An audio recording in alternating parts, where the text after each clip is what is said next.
Hello, I am Jade the Cat, and today I will be reading a creepypasta of questionable quality. It is called the Waldo anomaly. It is based on the series Where's Waldo? Those books. We always use a real human narrator here and never an AI voice. So rest assured that the person you are listening to is in fact a person behind the screen. Let us begin. The Waldo Anomaly. A creepypasta about Where's Waldo and some other stuff.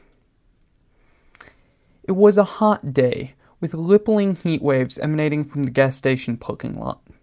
Two men were standing on the roof of their van, trying to look unsuspicious as they sweated bullets through their electric teal-colored hazmat suits. They had a telescope pointed at a nearby community baseball diamond, scanning it for life. "Can you see anything?" the first of the hazmat-clad guys said, adjusting the necktie he wore over the teal suit. "Shut up, I'm still looking," the second guy said, tightening his bow tie. Necktie let out a long, drawn-out sigh, turning around to look at the gas station they were parked in front of, his heavy black boots clunking against the roof of their van, peeling off the side of the vehicle. "Hey kid, stop staring at me," he snapped, glaring through his black one-way visor at an emo-looking teenager who had temporarily stopped eating his SpongeBob popsicle to look at the hazmat weirdos. "Who the fuck do you think two of you are? You're blocking the parking lot exit," the emo said, sadly sucking off SpongeBob's chocolate eyes. "I," Necktie said, posing self-importantly, "am a proud agent of the DGAS. We do more important work than you could ever fathom." "What kind of work? You clowns look like you're from some kind of Timu brand SCP foundation," the emo snapped back. "What? The clowns at SCP would kill to be in our shoes," Necktie shouted, gesturing at his shiny black boots. "If it weren't for us, Slender Man would still walk the streets." "Yeah, I don't care. My dad owns the gas station. He told me to make you dumb fucks move," he retorted, chomping SpongeBob vigorously. Necktie gave the teenager a death stare through his black hazmat visor, before conceding and telling Bowtie to move their van. After relocating the vehicle closer to the baseball diamond, the two Department of Ghouls and Spirits agents climbed back onto the van's roof. "Wait, he's here!" Bowtie gasped, pointing his telescope towards the baseball diamond. "We gotta move. Block all entrances to the diamond. The entity gets stronger the more people are around. It'll use its power to draw in a crowd." Necktie nodded, leaping off the roof of the van, throwing the back doors of it open and getting out police tape and traffic cones. Bowtie followed him down, splitting away to run to the baseball diamond. Alas, Necktie's roadblock was in vain. By the time he had erected the roadblock, just one compact car had slipped past. But it was no normal car. It was a car of disaster. It was a clown car.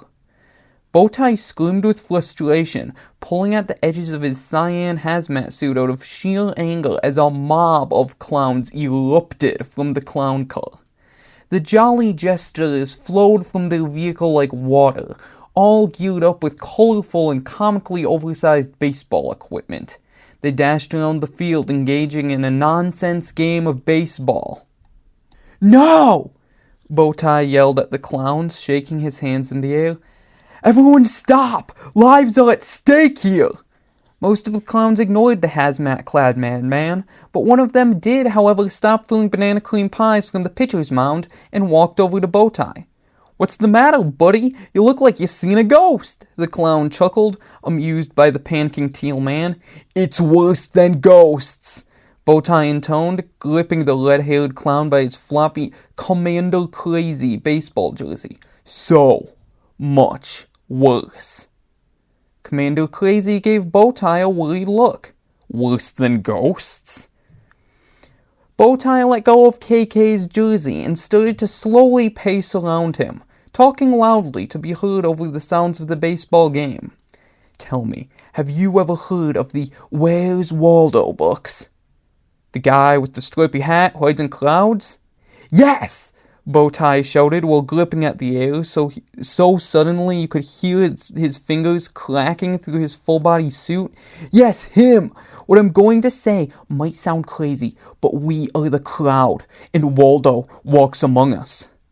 A clown outfielder stopped momentarily to play the Among Us music on his squeaky red nose, causing Bowtie to scream into the sky with agony before continuing to speak.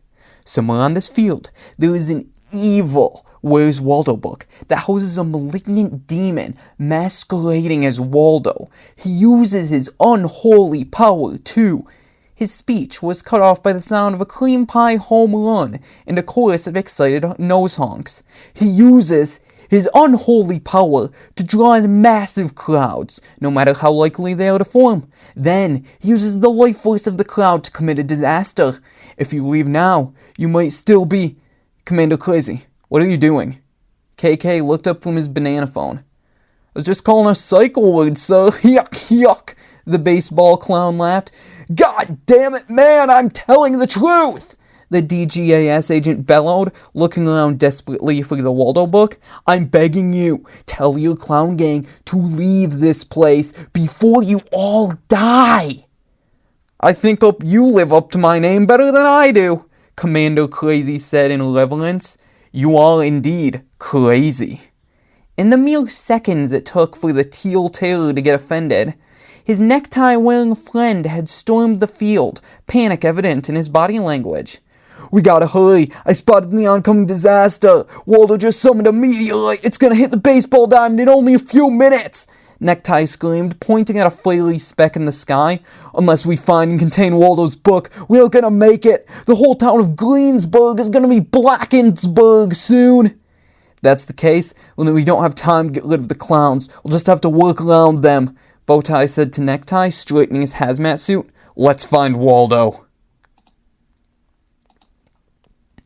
The two of them dashed to their van, grabbing heaps and heaps of weapons, trackers, and containment supplies. Strapped up to the teeth with gear, the agents of DGAS began frantically screening the field, shoving clowns, dislodging jesters, and mishandling mimes as they hunted for the possessed book. It's nowhere, Bowtie called to his coworker over the rageful clowns. Nowhere, I say! Wait, there's one place we haven't checked. Necktie gestured up at the tall structure that held the controls for the scoreboards and diamond lights. It might be in there. The cyan duo fought through the disgruntled clowns who began to become fearful as they started to notice the approaching meteor. The crush of costumed and body-painted people came from all sides, making progression to the control tower difficult. But the hard-working agents of DGAS persevered, fighting their way to the locked door. Once inside the wooden tower, all sound seemed to be cut off. Despite the numerous cracks and holes in the structure, the tower was inexplicably soundproofed.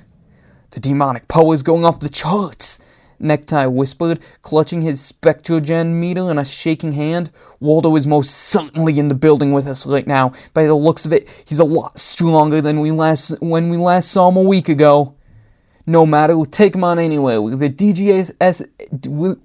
No matter, we'll take him on anywhere. We're DGAS's best, remember? You voted most likely to piss your pants in last year's employee handbook. Necktie snapped back at Bowtie, stuffing the spectrogen meter back in his hazmat suit pocket. Ignoring this very true statement, Bowtie surged up the crumbling wooden stairs, only slowing down as the door to the top came into view. Behind this door was the cursed book, hopefully.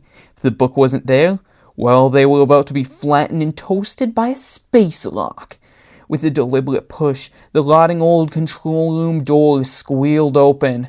Dust and insects eddied in the stale air, lifting from the untouched baseball gear for the first time in decades. The two cyan soldiers slowly stomped across the mildewy floor, kicking green Go Sandcats flags and mugs away as they moved towards the rusting control deck. Sitting there, disturbingly spotless, was a glistening clean copy of Where's Waldo, the book. Despite the book's colorful cover and low page count, it carried the presence and dread of a Necronomicon. An unsettling air hung about the book, sounds of distant screams and crumbling buildings being just catchable at the edge of hearing while standing next to it. Necktie put a trembling hand forwards, preparing to snatch the book off the console. Just pop the book in the containment unit and slam! A slim yet powerful hand clamped around Necktie's wrist. Where's Waldo? He's right here! A voice steeped with hate snapped. Necktie whipped his head around, feeling his visor-hidden eyes as he looked into the face of none other than Waldo. This isn't possible! The teal-suited victim stammered. You aren't strong enough to manifest in a corporeal form! Ah, yet I did. It pays to have friends in high places. Waldo grinned, his mouth stretching wider than humanly possible. Make a few good connections, and you can raise your power levels considerably. The bobble-headed creature laughed as the sky behind him darkened, his stripy form illuminated with fiery light from behind as the meteor he summoned broke through the cloud layer. "Give me the book and I won't fire!" Bowtie yelled, pointing a handgun at Waldo. "I know how to use this thing!" Waldo laughed, his mouth opening even further. "I'm beyond the point of being harmed by your standard firearms. Anything less than a nuclear missile would be but a... Ah!" Waldo let out a grunt of pain that quickly turned into a scream, loud enough to be heard over the shrieking of the approaching meteor. A glistening red sword erupted from his neck, emanating with a cursed purple light. "After I became a clown, I swore never to use these arts again, but I couldn't just let you die here, strange hazmat man," Commander Crazy bellowed over the sound of the oncoming meteor, katana gripped in his hands. He let out a cold, regretful laugh as he watched Waldo struggling on his blade. Once a devil tracker, always a devil tracker. The two DGAS agents stared in shock, staring at the sword-wielding baseball clown as the throngs of clowns below in the fields began to play a dramatic dirge on their slide whistles and rubbling noses. You saved us! How?" Necktie murmured, shocked at the spectacle before them. "No time to explain! Get the book in containment before the meteor hits Greensburg!" Commander Crazy shouted, trying to keep Waldo on his sword. With a flourish, Bowtie slammed the Where's Waldo book into the supernatural containment unit. With a painful screeching sound, Waldo's essence was torn from the sword, being ripped back into the pages of his accursed book with a heart-tearing scream. The oncoming meteor followed him, disappearing into thin air, returning the skies of Greensburg back to a peaceful summer blue. He was much stronger now, but he's gone. We did it, Bowtie muttered, his arms falling slack. He was one of the only possessors left free in the mortal realm. But not anymore. Earth is almost safe again. Necktie and Commander Crazy nodded, the weight of what just happened still heavy in the air. "So, who are you?" Necktie asked Crazy, turning to the clown. "I can't reveal that, and I don't think you can reveal who you are, right?" The hazmated duo nodded in sync, agreeing on that. The names and profession were meant to be secret, and Crazy seemed to be in a similar position. "Well," the sword-wielding clown said, "until we meet again, teal men." Commander Crazy did a sick backflip, shattering out the window with a call of, "Clowns away!" His colorful baseball clown sped away down the streets of Greenburg, leaving as mysteriously as it came.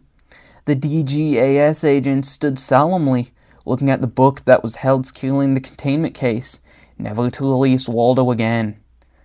"Come on, let's go turn it in. We lock him up and never look back." Necktie said, taking his coworker's hand for encouragement. Yeah, let's go. The two of them began the long walk back to the DGAS van, preparing to lock Waldo up in the company headquarters, along with everything else they and the company had apprehended across time. Until the next time, this is the end. Thank you for clicking on this video and listening to me read this story to you. I wrote this story. I'll write a sequel if this does well enough. It's made as something of a parody of creepypasta stories and, SCP type fiction. Like the video, subscribe to my channel, and that's everything. This was Jade the Cat, signing out.